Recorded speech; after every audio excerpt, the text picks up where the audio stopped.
waktunya pada Sabtu pagi hari ini untuk hadir pada sharing session.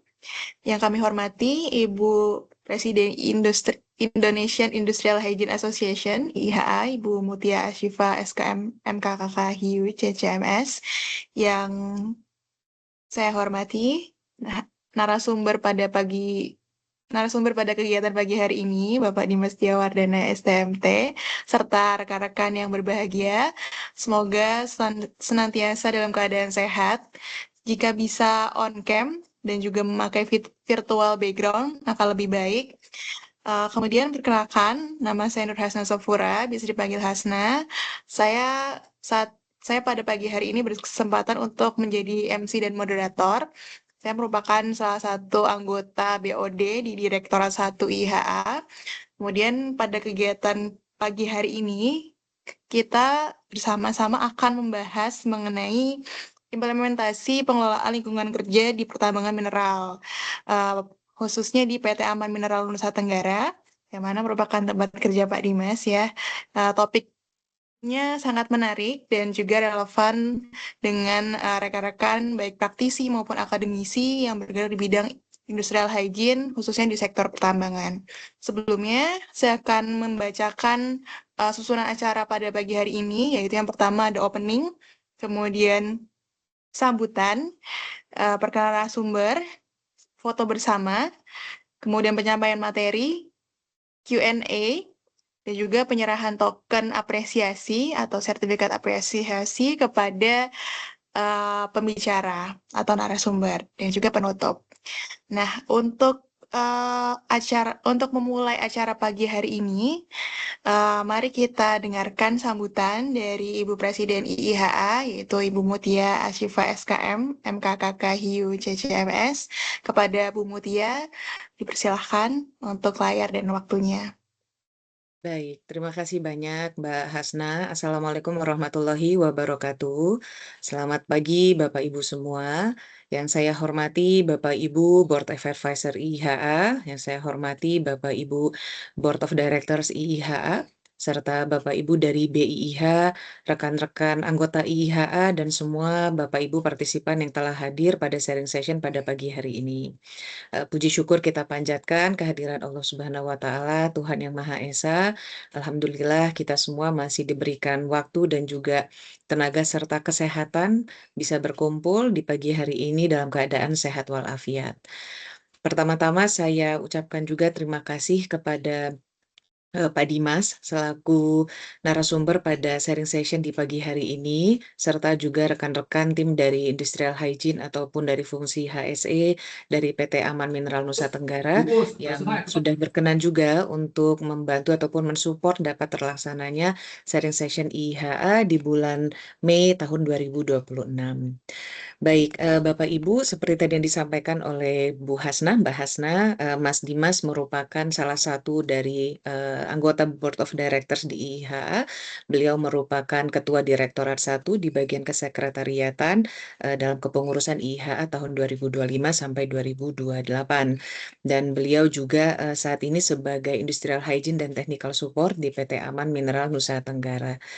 Nah, sesuai dengan judul materi yang akan beliau sampaikan pada pagi hari ini terkait dengan implementasi pengelolaan lingkungan kerja di pertambangan mineral, saya berharap semoga dalam sharing session kali ini kita selaku praktisi industrial hygiene ataupun praktisi K3 dapat memahami tentang pengelolaan industrial hygiene ataupun lingkungan kerja di industri mineral ya, Bapak Ibu. Walaupun mungkin di sini kita bervariasi dari sisi background pendidikan ataupun pengalaman, karena di membershipnya IHA juga kita cukup diverse ya terkait dengan praktisinya ataupun pengalaman ataupun ekspertis kita di bidangnya masing-masing. Nah, semoga dalam sesi kali ini kita bisa memahami bagaimana cara mengelola industrial hygiene atau lingkungan kerja pada industri tambang khususnya di PT Aman Mineral Nusa Tenggara.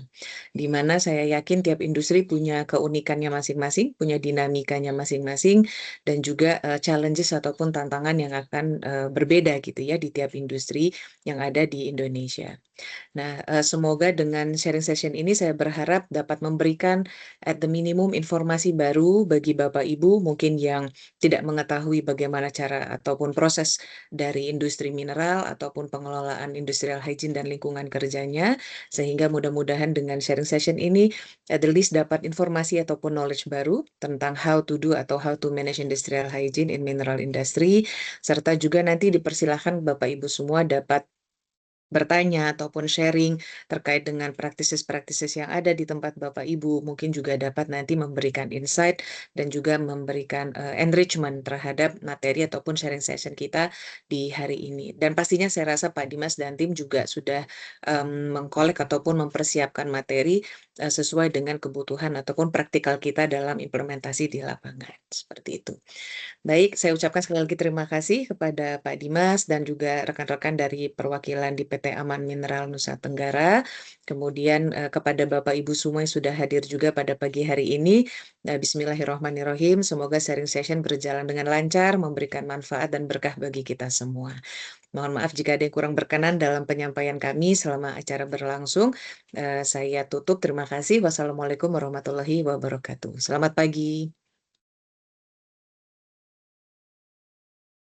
Baik, terima kasih Bu Mutia atas sambutan yang telah diberikan. Ya, kemudian untuk memulai sesi selanjutnya, eh, kami akan memperkenalkan dulu narasumber kami. Kepada Mbak Putri bisa dipersilahkan untuk sharing CV-nya.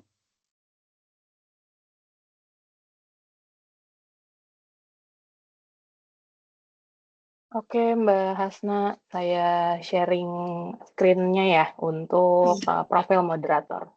Ya.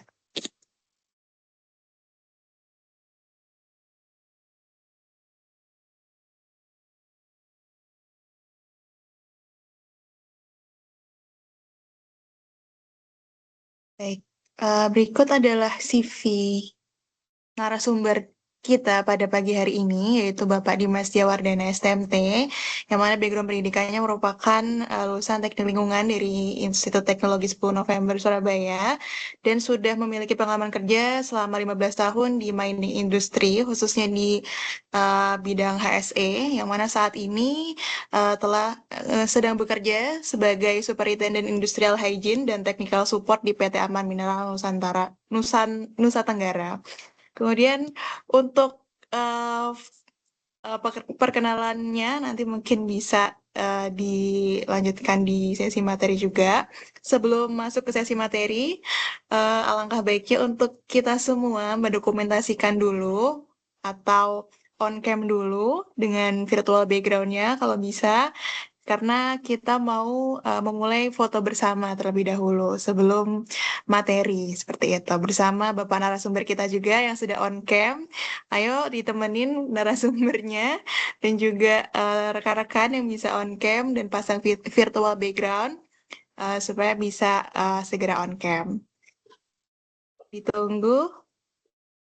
Ada yang masih mau on cam? Ya. Oke, mungkin bisa di take picture ya dari Mbak Putri. Oke, Bisa Bapak Ibu, dikasih abang-abang, Mbak. ya ini ada lagi kah yang mau on cam? Oke, sip, kita mulai capture saja ya, Bapak Ibu ya. Mungkin nanti akan beberapa kali di capture ya dari screen saya nih, karena nggak bisa large view dia settingnya. Oke, Bapak-Bapak, kita dokumentasi dulu ya, izin. 1, 2. Oke, next slide ya.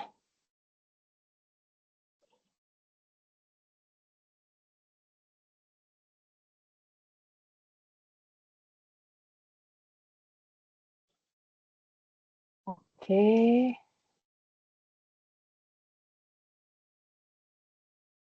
Terakhir ya. 1, 2, 3. Sip. Terima kasih Bapak Ibu untuk sesi dokumentasinya. Saya kembalikan kepada Mbak Hasna, silakan Mbak Hasna. Baik, terima kasih Mbak Putri. Eh, Kemudian untuk penyampaian materi bisa dimulai Pak dari Pak Dimas. Waktu dan layar dipersilahkan. Baik, Mbak Asna, terima kasih. Mohon izin Bapak Ibu. Sudah terlihat jelas ya, Mbak Asna? Iya Pak, jelas Pak. Baik, Bapak Ibu, terima kasih atas kehadirannya. Assalamualaikum warahmatullahi wabarakatuh. Baik, jadi alhamdulillah ya di pagi ini kita bisa untuk berkumpul di ruangan ini, di forum ini terkait dengan sharing session yang ada di IHA sendiri. Nah, yang kami ucapkan terima kasih kepada Ibu Presiden ya, Ibu Mutia yang sudah memberikan kesempatan dari Direktorat 1 juga untuk sharing session ya di pagi hari ini.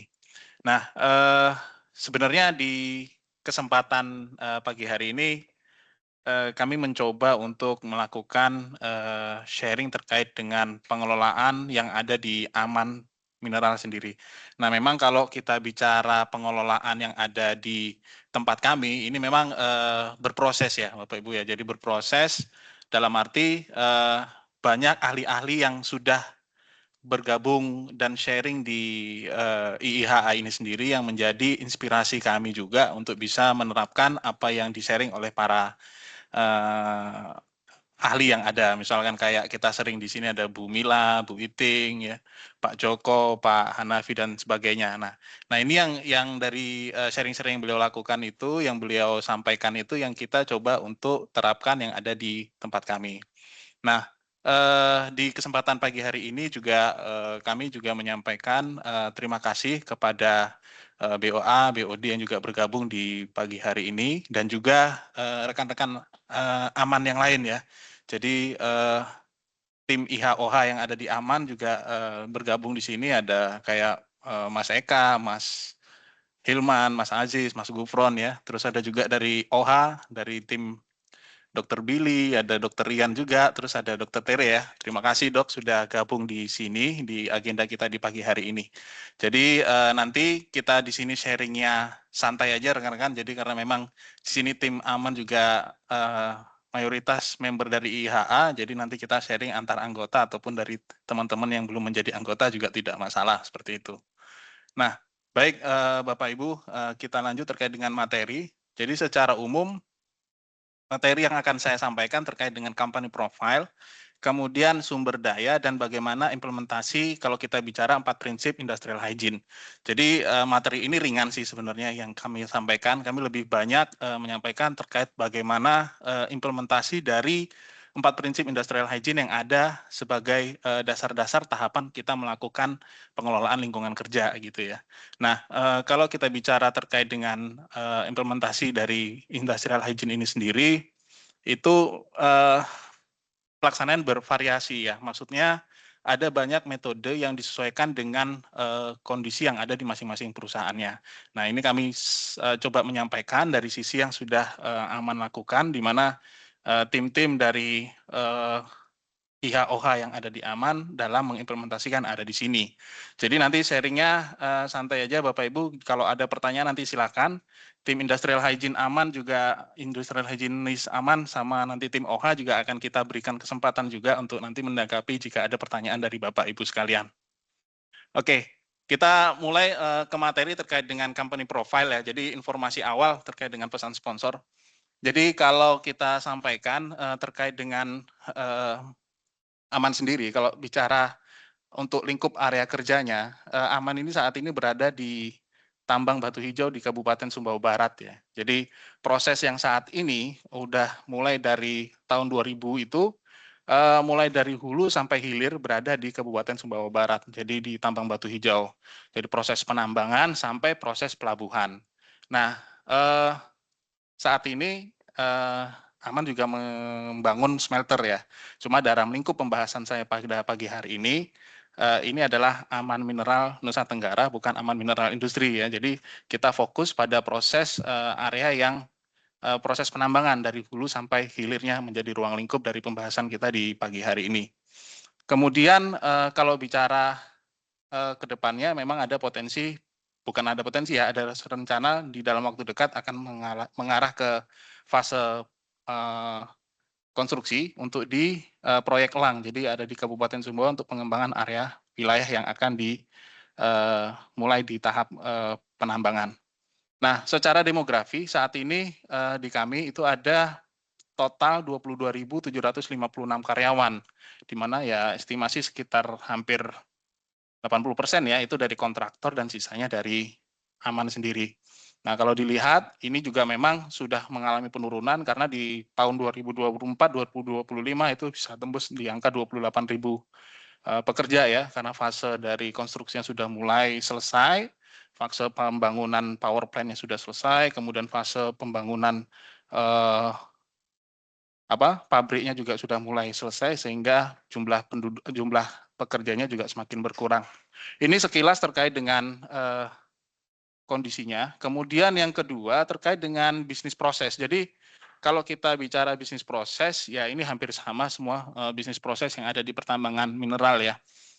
Kurang lebih akan seperti ini gitu. Nah, kalau dilihat dari bisnis proses yang ada, karena di kami ini adalah open ya, tambang terbuka, open pit. Jadi kalau dilihat dari proses yang pertama itu, kita bisa melihat dari tahapan eksplorasi ya. Kemudian setelah eksplorasi selesai dan pengembangan, kita masuk ke tahapan tree cutting dan land clearing. Kemudian masuk ke tahapan selanjutnya yaitu pengupasan tanah pucuk, selanjutnya mulai drilling, terus blasting dan loading. Nah, kalau dari tahapan ini sih sebenarnya di pertambangan maupun itu batu bara ataupun di mineral pun akan metodenya sama. Kemudian yang membedakan sedikit adalah pada saat pengangkutan. Nah, kalau pengangkutan ini yang disebut dengan waste dump, material-material yang tidak digunakan itu didumping ke waste dump atau disposal gitu ya. Nah, kemudian ore-nya yang sudah hasil pada saat penggalian tersebut, ore-nya itu diletakkan di temporary stockpile atau langsung dimasukkan ke dalam crushing. Jadi ada crushing area itu yang kelihatan di sini ya, yang ada di tengah.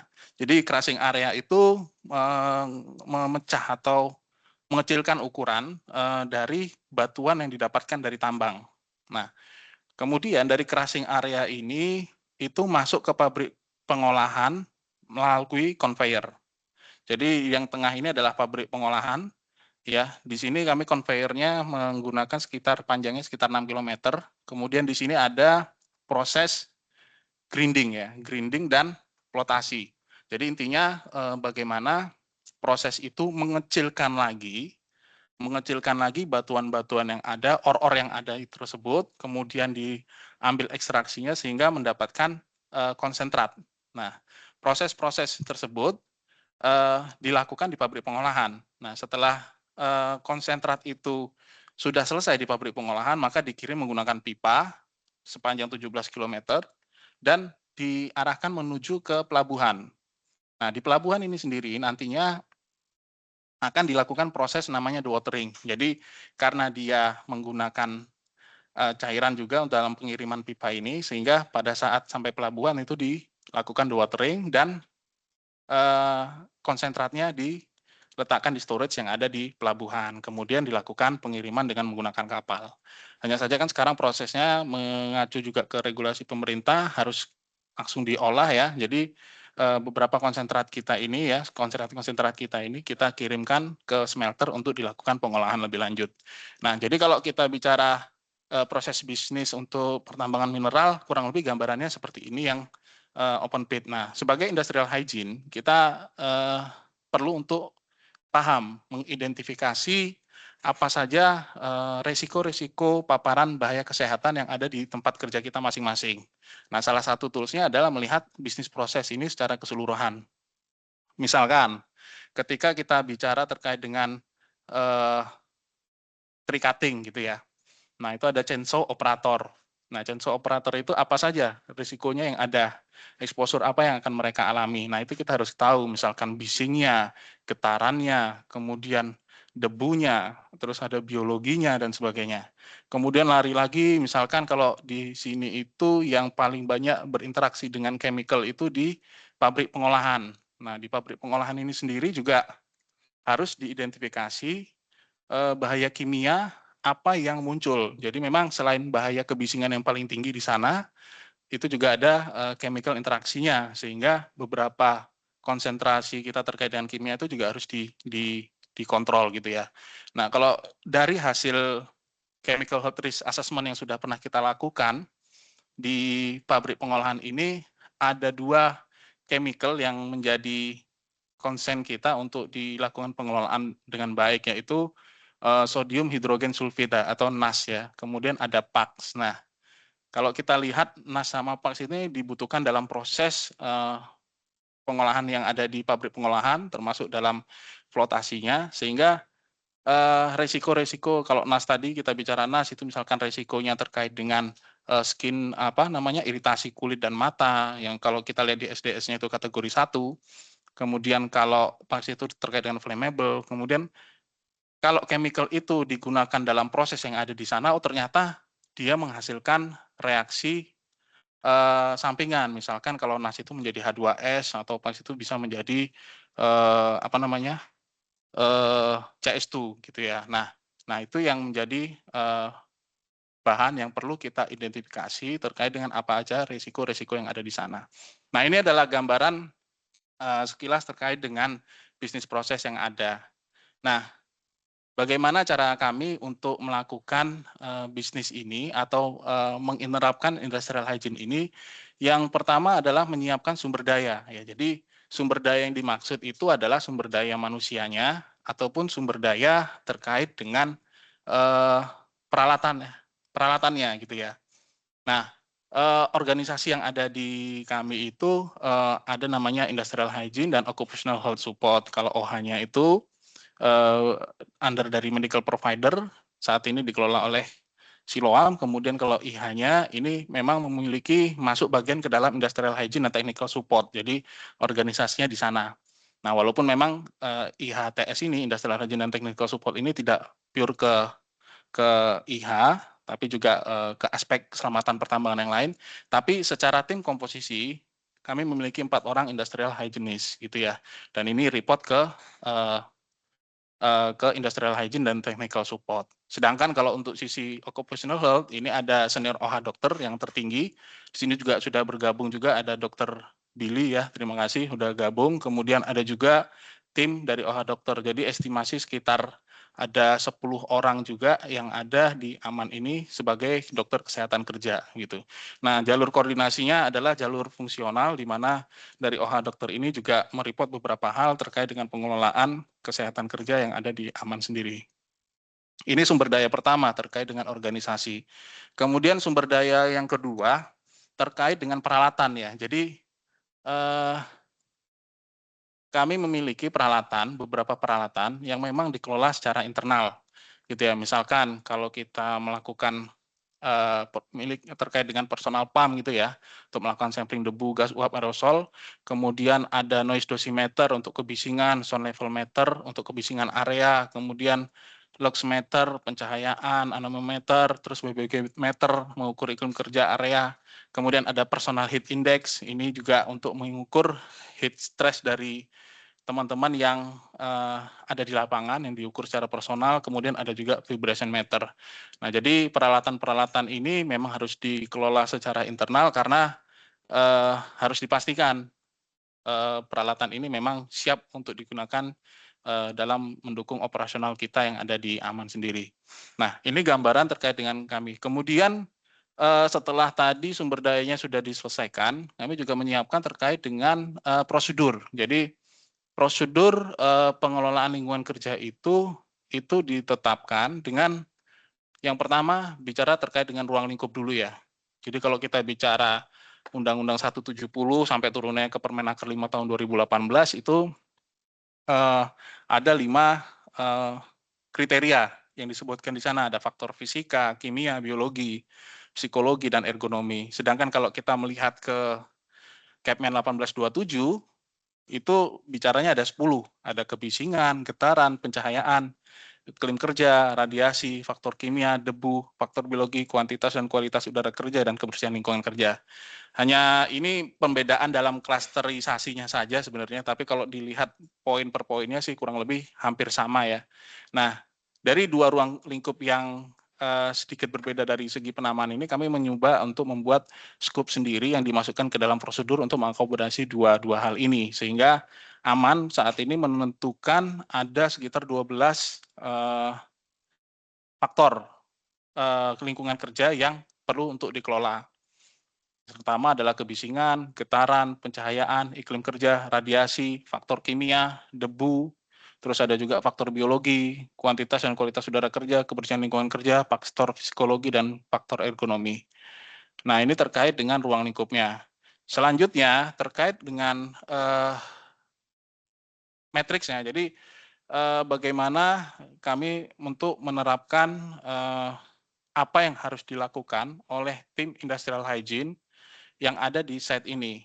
Setelah kita memiliki organisasi, memiliki peralatan, dan kita memiliki prosedur, di dalam prosedur kami membuat matriks sebenarnya apa, siapa, dan bagaimana gitu ya. Apanya itu apa yang kita lakukan secara pemantauan. Faktor-faktor apa yang kita gunakan untuk dilakukan pemantauan. Nah, apanya itu tadi sudah ruang lingkup yang ada di depan tadi yang saya sampaikan. Ada debu, kebisingan, getaran.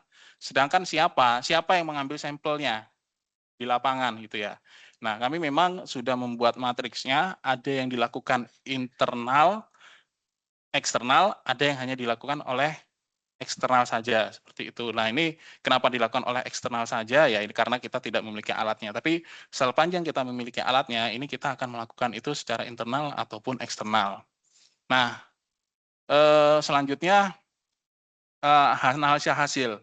Kalau yang sifatnya direct reading, misalkan kayak kebisingan, getaran yang bisa kita baca, itu kita analisa hasilnya langsung secara internal. Jadi kita sudah bisa langsung mendapatkan hasilnya bagaimana nilainya gitu ya.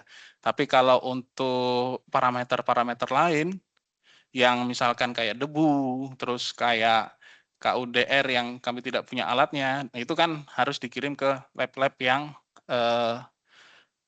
terkait ya, jadi yang bisa melakukan pengujian hasil dari pengukuran lingkungan kerja yang dilakukan oleh internal. Nah, ini juga ada misalkan kayak iklim kerja, radiasi, faktor kimia, biologi, psikologi, dan ergonomi. Nah, ada pertanyaan misalkan kenapa kok sudah dilakukan internal harus dilakukan eksternal? Nah, ternyata memang di dalam Permenaker nomor 5 tahun 2018 di pasal 59 ayat 2 itu pengujian internal itu tidak menggugurkan kewajiban tempat kerja untuk melakukan pengukuran dengan pihak eksternal, sehingga kita tetap melakukan pengujian yang melibatkan dari pihak eksternal. Nah, bisa jadi mungkin ada pertanyaan juga ya, kenapa? Artinya percuma ya kita melakukan internal, sedangkan eksternal tetap ada. Nah, ini adalah bagian dari pakai ATM. komitmen ya dalam mensupport operasional itu secara optimal.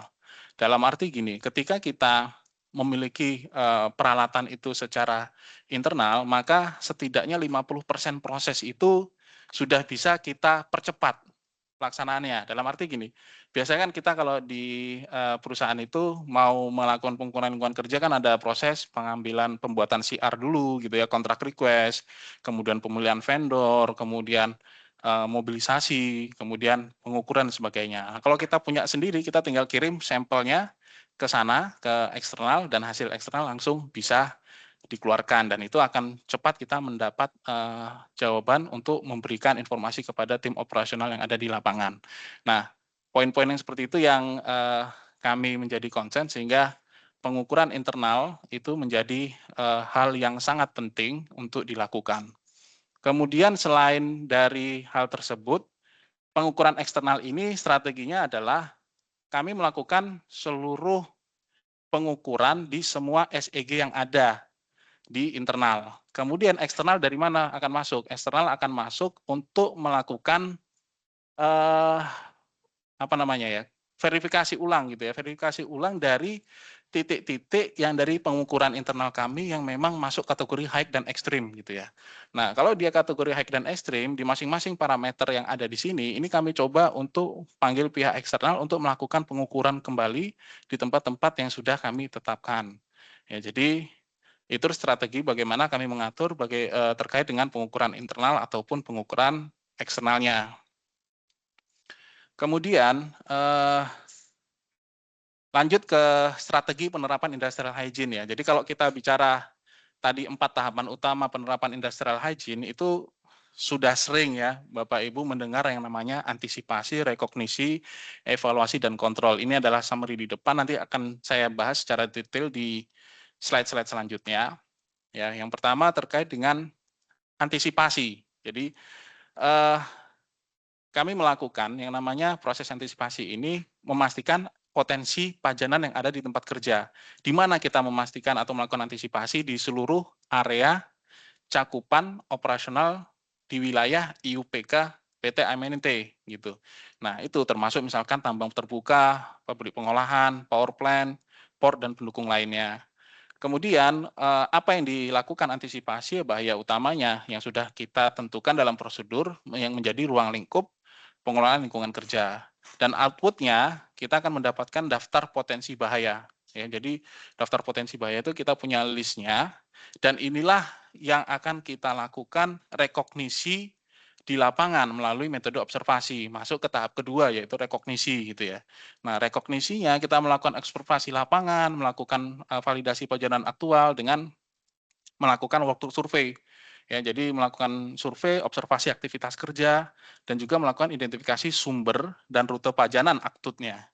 Jadi kita bisa melihat sumbernya itu kita sudah diidentifikasi dan rute pajanannya valid gitu ya.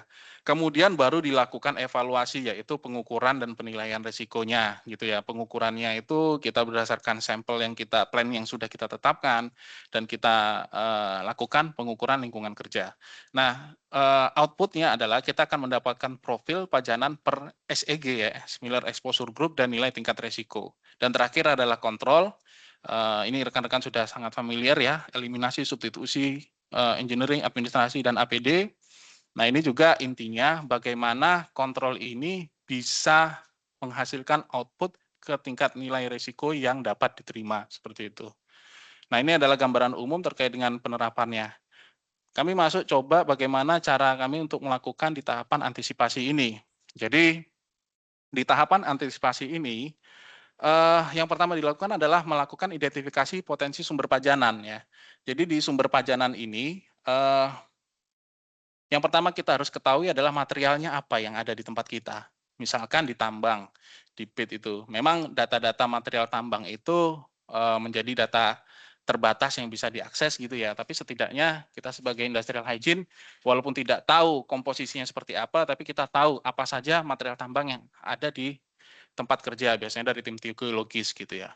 Nah kemudian yang kedua, bahan kimianya apa saja yang harus dikelola gitu ya. Nah, bahan kimia yang harus dikelola ini memang kita harus melakukan identifikasi keseluruhan bahan kimia yang digunakan di perusahaan gitu. Nah, saat ini kami menggunakan ada bahan kimia sebanyak sekitar 2.000 lebih bahan kimia itu yang dilakukan dikelola. Jadi bagaimana mengelolanya? Di Aman itu memiliki komite chemical management. Jadi komite yang memang fokus untuk melakukan pengelolaan terkait dengan bahan kimia. Jadi kalau komite ini akan melihat atau memastikan bahwa bahan kimia ini mulai dari tahap penerimaan bahan kimia, dalam arti sebelum bahan kimia itu masuk ke site, komite ini harus mendapatkan notifikasi dan memberikan approval apakah bahan kimia ini bisa masuk ke site atau tidak. Nah, karena nanti dari tim komite itu ada dari tim Enviro, ada dari tim safety, tim IH, terus dan dari masing-masing perwakilan yang ada. Nah, dari situ nanti akan dilihat, dicek terkait dengan resikonya dan kebutuhan bahan kimia itu seperti apa. Nah, ketika itu bisa approve, maka dia akan dikirim ke site seperti itu. Nah, inilah yang menjadi tantangan, kita harus tahu nih dari mana bahan kimia itu atau apa saja bahan kimia yang ada. Kemudian yang ketiga adalah emisi prosesnya. Jadi dari aktivitas kita itu menghasilkan apa saja itu. Debu, gas, panas, kebisingan, kemudian metode kerja dan penggunaan peralatan. Nah ini pasti ya harus dibutuhkan ketika kita mengetahui sumber pajanan. Karena misalkan metode kerja, kita bisa lihat seperti apa metode kerjanya dan kira-kira apa faktor bahaya yang ada di proses dari prosedur metode kerja mereka atau dari peralatan. Biasanya peralatan itu juga menginformasikan dampak-dampak misalkan nih menggunakan gerinda atau menggunakan ini menggunakan itu, kemudian dia akan menghasilkan misalkan berapa desibel dia alat ini yang akan menghasilkan sebagainya. Itu data awal kita untuk melakukan identifikasi potensi sumber pajanan. Kemudian selain itu dari dokumen ya, kita juga lihat dari desain engineering-nya seperti apa dan bisnis proses di perusahaan itu seperti apa. Kemudian dokumen kedua adalah dari safety data sheet bahan kimia. Jadi safety data sheet itu menjadi hal penting dan sangat penting bagi kita untuk bisa melakukan identifikasi terkait dengan risiko potensi bahaya kimia yang kita gunakan. Kemudian data historis, monitoring pengukuran IH. Jadi data historis ini akan digunakan sebagai dokumen rekaman dari pelaksanaan implementasi tahapan antisipasi ini. Kemudian diintegrasikan, ini kita bisa mulai menyusun yang namanya HRA tahap awal ataupun penyusunan SEG tahap awal. Jadi intinya di output dari proses antisipasi ini kita memiliki daftar potensi bahaya berdasarkan area dan aktivitas, seperti itu. Lanjut ke tahapan rekognisi ya. Jadi kami melakukan tahapan rekognisi ini, yang pertama output sebenarnya tujuan utamanya adalah melakukan validasi terkait dengan identifikasi pada tahap antisipasi tadi. Jadi potensi yang disebut potensi tadi kita lakukan validasi sehingga kita bisa mendapatkan output yang kita harapkan di tahapan rekognisi. Caranya bagaimana? Yang pertama melakukan waktu survei di area IUP. Jadi seluruh area IUP ini tidak ada yang tidak diobservasi, didatangi. Jadi makanya kami dalam melakukan identifikasi di awal ini kami sifatnya adalah baseline ya. Jadi mencari data baseline. Artinya ketika mencari data baseline seluruh area 100% kami upayakan untuk bisa dilakukan dilakukan untuk identifikasi. Kemudian selain dari waktu survei ini juga melihat praktek kerjanya, kemudian peralatan kerjanya dan memantau kondisi tidak normal ataupun aktivitas non rutin. Nah, jadi kalau kita lihat di aktivitas tidak normal ataupun non rutin ini yang biasanya kita sering menjadi hal yang sering terlewat ya Bapak Ibu ya. Jadi kalau misalkan di aktivitas kita non rutin itu ketika kita di lapangan melakukan waktu survei itu kan biasanya hanya dilakukan pada saat misalkan ketemuannya adalah aktivitas proses normal.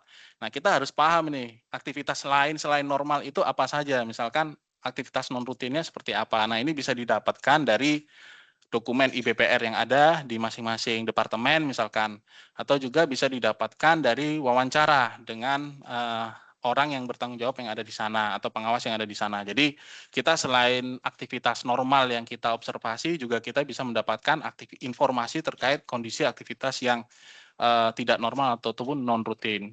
Kemudian melakukan identifikasi fakta lapangan di lapangan, kemudian kita sudah bisa melakukan nih pemetaan SEG untuk pembentukan SEG tersebut. Dan outputnya dari proses ini kita akan mendapatkan yang pertama daftar pajanan aktual di aktivitas pekerjaan. Kemudian yang kedua adalah SEG yang telah divalidasi di lapangan. Kemudian yang ketiga ini menjadi dasar objektif untuk menetapkan IH monitoring dan HRA yang ada di tempat kami. Jadi ini adalah tahapan terkait dengan rekognisi. Selanjutnya kami lakukan, ini sedikit sharing bagaimana cara dalam menerapkan SEG ya. Mungkin ini juga Bapak Ibu sudah diimplementasikan di area kerjanya masing-masing. Jadi yang pertama menetapkan similar exposure group itu, yang pertama kita harus mengidentifikasi aktivitas kerjanya. Jadi aktivitas kerjanya itu di mana, apa aktivitasnya dan siapa saja yang terlibat di sana gitu ya. Nah, cara yang kami lakukan itu yang pertama selain dari IBPR yang ada, kami mencoba untuk meminta data dari HR ya, dari HR atau HC di masing-masing perusahaan gitu ya. Nah, HR dan HC di masing-masing perusahaan ini yang menjadi poin penting karena apa? Kita mendapatkan informasi terkait dengan seluruh data karyawan dan seluruh jabatan yang ada. Jadi data karyawan dan jabatan yang ada ini menjadi kunci utama kita dalam mengidentifikasi. Bisa jadi nih kita masuk ke area misalkan ke area pelabuhan atau ke area pabrik pengolahan. Di sana teridentifikasi ada 1.000 karyawan. Dari 1.000 karyawan tersebut ternyata ada 200 posisi jabatan di area tersebut. Sehingga 200 posisi jabatan ini kita harus identifikasi faktor bahayanya, masuk ke poin yang kedua gitu ya. Nah, kita harus memastikan di mana orang 200 posisi jabatan ini berada atau lingkungan kerjanya, sehingga nanti kita bisa mengidentifikasi setiap jenis bahayanya, baik itu kimia, fisik, biologi, dan seterusnya. Kemudian dari hasil identifikasi itu kita lihat nih, analisa kesamaan pajanannya. Nah, kesamaan pajanannya misalkan dia memiliki sumber bahaya yang identik, jenis pajanan yang sama, kemudian cara kerja yang serupa, dan intensitas atau durasi pajanan dalam satu SEG.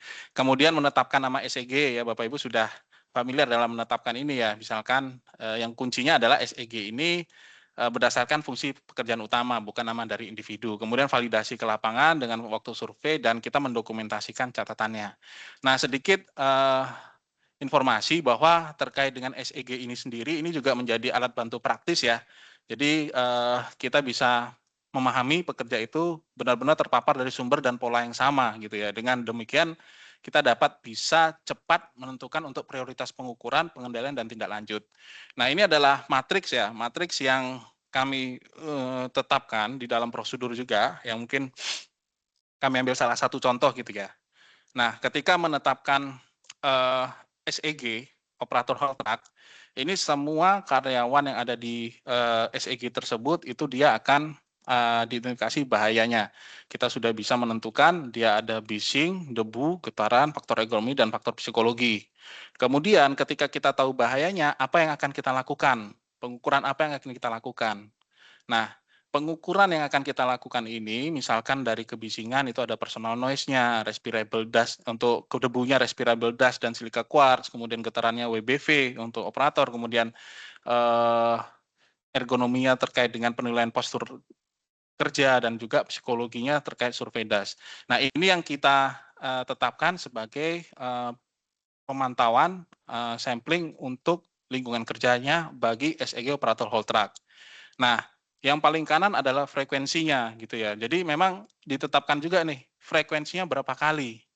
Nah, kalau di kami saat ini dengan luasan area yang luas sekali, dengan jumlah SEG yang lebih dari 60 SEG untuk saat ini gitu ya.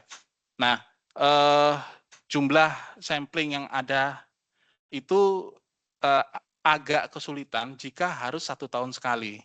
Nah, akhirnya kami menetapkan beberapa poin dari frekuensi pengukuran di masing-masing SEG tersebut. Misalkan untuk operasi operator haul truck, untuk pengukuran kebisingan ini hanya dilakukan 1 kali dalam 1 tahun. Kemudian kalau misalkan debu 1 kali dalam 2 tahun gitu ya. Terus getarannya 1 kali dalam 2 tahun. Nah, hal-hal ini kami tetapkan dalam prosedur, memang mengacu juga ke AIHA ya, dalam penetapannya. Jadi kita bisa menetapkan ini berdasarkan kebijakan internal perusahaan saja. Jadi Bapak Ibu bisa menetapkan ini dengan landasan yang pertama bisa dari histori pengukuran. Nah, kami memiliki histori pengukuran itu 5 tahun ke belakang terkait dengan hal ini. Jadi dalam 5 tahun ke belakang pengukuran operator haul truck terkait dengan debu, oh ternyata debunya itu kecil sekali. Nah, karena debunya ini kecil sekali, maka dari perhitungan tersebut akhirnya kami tetapkan bahwa kami lakukan hanya 1 kali dalam 2 tahun, seperti itu. Nah, ini menjadi catatan juga karena memang sering menjadi temuan audit ya. Misalkan nanti ke area mining, akan auditor akan mencari ada ini, ada ini. Nah, ketika kita menyebutkan sini frekuensi ini sudah terstatement dalam prosedur dan sudah memiliki landasan yang jelas, maka ini bisa menjadi hal yang bisa digunakan dalam mengelola pengukuran lingkungan kerja yang ada gitu. Nah, memang untuk samplingnya setiap SEG ini kami menggunakan merujuk pada AIHA ya, di mana untuk sampling itu dilakukan sebanyak 6 minimal sampai 10 sampel gitu ya. Dan ini akan direview setiap tahunnya. Jadi itu Bapak Ibu ya. Jadi terkait dengan SEG, intinya SEG ini bukan hanya sekedar klasifikasi pekerja, tapi ini juga jadi alat untuk menyatukan IHA monitoring dan medical surveillance ke dalam satu alur. Ya nanti di akhir saya akan menginformasikan terkait dengan menyatukan proses ini seperti itu. Selanjutnya masuk lagi ke tahapan evaluasi ya. Jadi untuk tahapan evaluasi ini sendiri, yang pertama dilakukan adalah monitoring berdasarkan ECG. Kita udah punya ECG, maka dilakukan monitoring, baik itu sifatnya personal ataupun sebagai area sampling gitu ya. Kemudian sesuai dengan bahan yang diindikasi pada tahap rekognisi. Kemudian dilakukan analisis dan interpretasi data yang kita rujuk ya, paling banyak kita merujuknya ke Permenaker nomor 5 tahun 2018. Kemudian dari data-data tersebut kami susun nilai resikonya berapa gitu ya. Nah, nilai resiko ini pendekatannya adalah probabilitas dikalikan dengan dampak gitu ya. Nah, intinya outputnya adalah profil pajanan per SEG itu kita dapatkan. Kita juga dapatkan klasifikasi tingkat resikonya kesehatan kerja, dan ini juga menjadi dasar untuk menetapkan medical surveillance-nya seperti itu. Jadi intinya kami mengupayakan bahwa keputusan untuk menetapkan pengendalian itu berdasarkan data pajanan yang terukur, bukan terkait dengan asumsi. Nah, ini adalah sharing terkait dengan metode yang digunakan ya. Jadi kami menggunakan penilaiannya itu adalah dampak dan dikalikan juga dengan probabilitas. Nah, penilaian ini kita mencoba menggunakan pendekatannya semi kuantitatif gitu ya.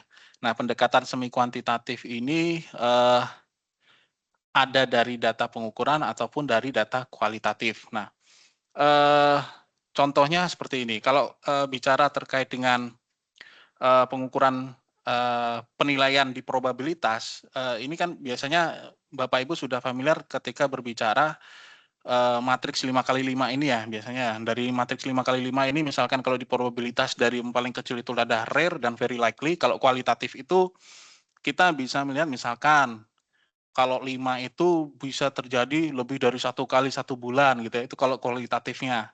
Terus dampaknya itu bisa yang 4 itu misalkan 1 kali 1 tahun, kemudian yang nomor 3 semakin lama dan semakin jarang gitu ya. Nah, sedangkan kalau menghitung kuantitatif, kami mengacu juga ke AIHA bahwa data tersebut angka 5 itu bila dia lebih dari 100% NAB gitu. Nah, angka 4-nya itu lebih dari 50% NAB, angka 3-nya lebih dari 10% NAB, dan seterusnya sampai bawah. Nah, itu pendekatan itu tergantung dari parameter apa yang kami lakukan pengukuran di sana. Kemudian, kalau dilihat tadi probabilitas, kemudian untuk di dampaknya, itu dampaknya itu ada 1 sampai skala 5 sampai major. Nah, kalau dikaitkan dengan dampak kesehatannya, nomor 5 ini misalkan dia menyebabkan sakit ya, sakit atau bukan sakit, kematian atau cacat permanen, itu nomor 5 misalkan. Terus nomor 4-nya dia bisa menyebabkan kronis ya, atau tidak dapat dipulihkan gitu ya. Nomor 3-nya semakin kecil, dan nomor 1-nya adalah dia akan hanya menyebabkan dampak efek kesehatan ringan. Nah, matriks 5x5 inilah yang kami gunakan dalam proses melakukan health risk assessment seperti itu. Dan keputusannya adalah hasil nilai resiko risk level ini yang disebut dengan toleransi atau dapat diterima itu adalah yang di medium dan low. Sedangkan yang tidak dapat diterima itu adalah high dan extreme. Nah, secara singkatnya, ketika kita menemukan ekstrim, ini aktivitas tersebut kita lakukan penghentian sementara sambil melakukan analisis atau kontrol apa yang diperlukan. Sedangkan kalau high, ini juga tidak dapat diterima, tapi PPE itu sebagai kontrol awal. Jadi bukan PPE ini sebagai kontrolnya ya, tapi kontrol awal saja sambil menyiapkan kontrol lain yang sifatnya tadi engineering, eliminasi atau bisa engineering sampai ke bawahnya itu sebagai untuk diterapkan ke depannya. Jadi kita mencoba seperti itu. Nah, sekali lagi Bapak Ibu terkait dengan ini ditetapkan berdasarkan risk appetite dari masing-masing perusahaan ya. Jadi banyak sumber yang bisa kita jadikan acuan untuk bisa menetapkan ini, dan kami menerapkan cara-cara yang seperti ini dalam melakukan penilaian health risk assessment-nya. Begitu. Nah, yang keempat adalah pengendalian. Ini sudah sangat familiar ya. Eliminasi itu kita tentukan kontrolnya. Kalau eliminasi itu untuk menghilangkan pajanannya, kalau substitusi itu mengurangi bahaya dari sumbernya, engineering untuk mengendalikan pajanan kita secara fisik, kemudian administrasinya mengatur sisa paparan, dan APD adalah lapisan terakhir atau pengendalian yang paling lemah sebenarnya. Nah, ini adalah kontrolnya. Nah, terkait dengan hal ini, kami juga melakukan tadinya health risk assessment. Jadi health risk assessment ini di seluruh area aman ini karena dilakukan secara internal dengan melibatkan IH dan OH dan spesialis okupasi yang ada di Aman, ini kita lakukan hampir selama 2 tahun ya, kita masukkan ke dalam OTP gitu ya. Nah, dari sementara ini hasil HRA yang ada, ternyata ada top 3 dari faktor risiko yang tertinggi, yang paling banyak ditemukan itu adalah kebisingan. Kemudian yang kedua adalah welding fume, dan yang ketiga adalah heat stress ya. Jadi hal itu yang menjadi top 3 dari risiko yang paling besar yang ada di operasional kami gitu ya. Nah, saya highlight salah satu ya dari paling tinggi terkait dengan pengendalian yang dilakukan gitu ya. Nah, salah satunya adalah melakukan hearing conservation program. Nah, hearing conservation program ini sendiri, ini kalau kita lihat ada 9 program ya, 9 program, tapi sebenarnya kalau Bapak Ibu lihat, program langkah 1, 2, 3, 4, ini seperti arek yang saya sebutkan di depan tadi ya. Jadi ada langkah terkait dengan mulai dari identifikasi potensi kebisingan, penetapan SEG-nya, pengukuran kebisingan, dan pengendalian kebisingan. Ini adalah tahapan yang sudah kita jelaskan di depan tadi. Kemudian yang kedua, ada penyediaan dan pengukuran APD pendengaran. Jadi APD untuk pendengaran ini di katalog kami itu yang kami gunakan minimal NRR-nya di 25 gitu ya. Nah, untuk jenis APD yang digunakan itu kami masukkan ke dalam katalog gitu ya. Jadi katalog-katalog APD yang digunakan seluruh site web aman ini itu wajib masuk ke dalam katalog. Ya, jadi katalog ini dan itu akan dikelola oleh namanya komite APD gitu ya. Jadi tadi saya di awal menyebutkan ada komite kimia, terus ini juga ada komite APD. Kalau nggak salah ada total ada 5 komite di aman ini, ada komite chemical management, komite APD, komite radiasi, ada komite food safety komite, ada lagi komite keselamatan pertambangan. Jadi memiliki tugas dan fungsi masing-masing. Nah, intinya setiap APD yang masuk yang akan digunakan di site itu wajib melalui proses trial atau evaluasi asesmen oleh tim komite APD. Jadi itu yang kita lakukan. Nah, kemudian dari APD, selain APD juga dilakukan yang namanya medical surveillance atau audiometry test. Ini sudah pasti saya yakin ini hampir masuk ke seluruh matriks MCU Bapak Ibu sekalian ya di perusahaan ya untuk melakukan audiometry test. Jadi kalau audiometry test ini kami selalu evaluasi. Jadi tim OH itu selalu mengeluarkan data-data summary dari hasil pengukuran. Jadi kita punya data pengukuran misalkan tadi di pabrik pengolahan. Pabrik pengolahan ini mengeluarkan hasil pengukuran lingkungan kerjanya ternyata kebisingan. Kemudian dokter akan melihat dari semua data-data karyawan yang masuk ke dalam SEG yang ada di pabrik pengolahan tersebut, hasil MCU audiometrinya seperti apa. Ya, apakah safer kah, mild atau normal seperti itu. Nah, kriteria-kriteria itu yang harus kita pantau dan kita lihat trennya seperti apa. Nah, itu yang kami lakukan. Jadi setiap kita closing meeting ke masing-masing area setelah kita melakukan health risk assessment atau kita melakukan review HRA setiap tahunnya, data-data terkait dengan audiometri tes ini akan selalu digunakan atau didiskusikan, ya. Terkait dengan informasi tersebut. Bukan hanya audiometri ya, ada beberapa yang lain yang memang disesuaikan dengan resiko-resiko yang ada di tempat kerja berdasarkan ECG itu sendiri. Kemudian yang ketujuh itu melakukan pelatihan penggunaan APD. Jadi kami juga punya alat terkait dengan ear-fit test ya. Jadi ear-fit test itu digunakan untuk mengukur personal attenuation ratingnya. Jadi seberapa besar nilai rating yang mampu dikurangi atau yang diterima oleh pekerja, seberapa besar dia bisa mendapatkan nilai tersebut. Jadi dengan alat tersebut itu sebenarnya akan ada ratingnya. Jadi dari testimoni para pekerja ketika dia menggunakan alat ear-fit test itu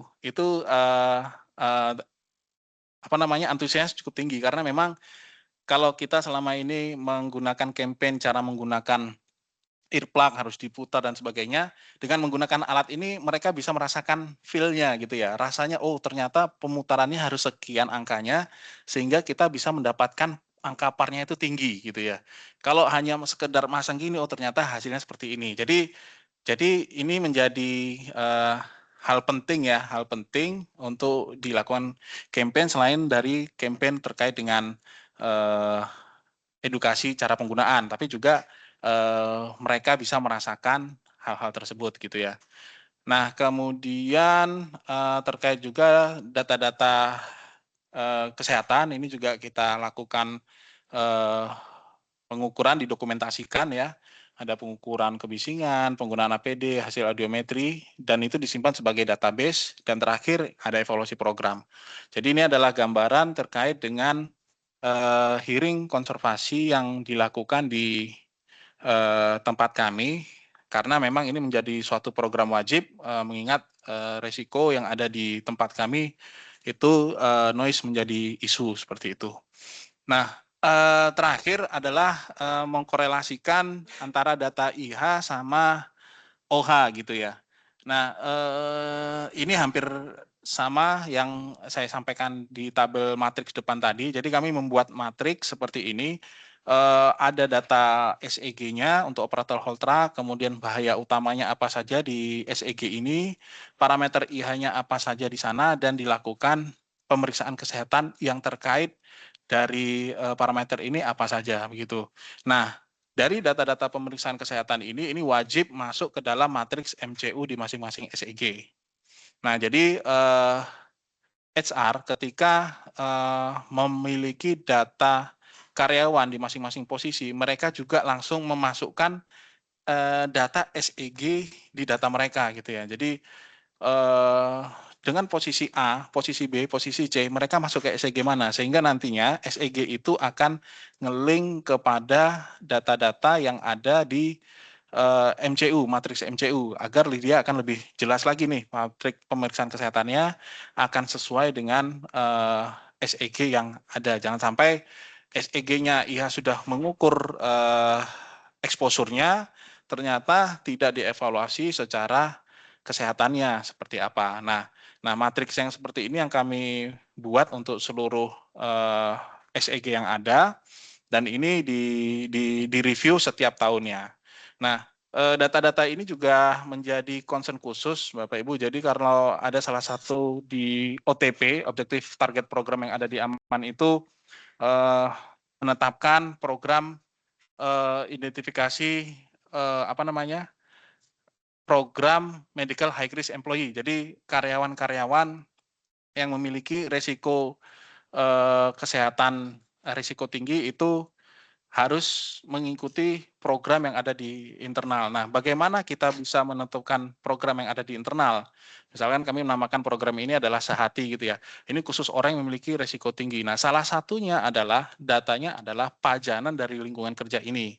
Jadi ketika dia punya resiko kesehatan yang tinggi ditambah lagi berada di lokasi kerja yang beresiko, maka dia wajib ikut ke dalam program sehati atau dia wajib untuk dirotasi. Jadi sudah tidak layak lagi berada di posisi tersebut. Misalkan saya juga dapat informasi dari tim dokter juga, misalkan salah satu misalkan ada karyawan yang sakit jantung gitu ya, yang sakit jantung kemudian mau kembali bekerja kan harus ada return to work capability assessment ya.